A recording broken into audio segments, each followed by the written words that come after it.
Why did the chocolate cake go to a therapist? Because it had layers of issues. But don't worry, today we're diving into a recipe that's as straightforward as it gets. And it's all about the classic, the timeless, the ever-indulgent chocolate cake. So, grab your aprons and preheat your ovens because we're about to get baking.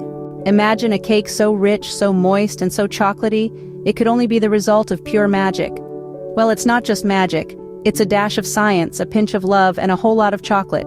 First, gather your ingredients.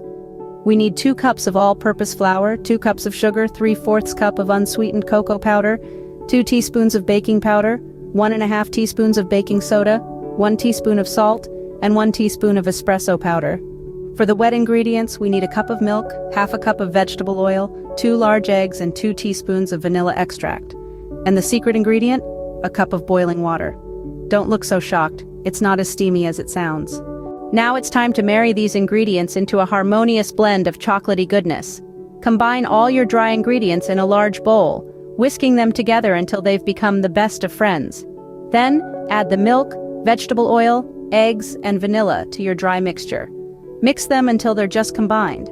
The batter might look a little lonely, but here comes the boiling water to the rescue. Slowly add it into the mix. Now you might be thinking, this batter looks thinner than my patience on a Monday morning. Don't worry, that's exactly what we want. The boiling water will help the cocoa powder bloom, giving our cake that deep, intense chocolate flavor we all dream about. Pour the batter into 2 9-inch cake pans and slide them into a preheated oven at 350 degrees. Bake for 30 to 35 minutes, or until a toothpick comes out clean. While the cake is baking, let's whip up some frosting. We need a pound of powdered sugar, half a cup of cocoa powder, a pinch of salt, 2 teaspoons of vanilla extract, and about half a cup of milk. Beat them together until you get a smooth, fluffy frosting that's just begging to be slathered on a cake. Once the cakes are out of the oven and have cooled down, it's time to frost. Apply a generous layer of frosting on one cake layer, then stack the other layer on top. Cover the whole cake with the remaining frosting, and voila! You've baked a chocolate cake that's sure to make anyone's day a little bit sweeter. So, to summarize, we whisked, we mixed, we baked, we frosted, and now we're ready to enjoy a slice of heaven. Remember, baking is like life.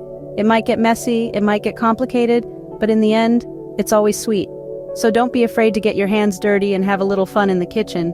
Who knows, you might just bake the best chocolate cake anyone's ever tasted. Now go ahead, cut a slice, and take a bite of bliss. Oh, and don't forget to save me a piece.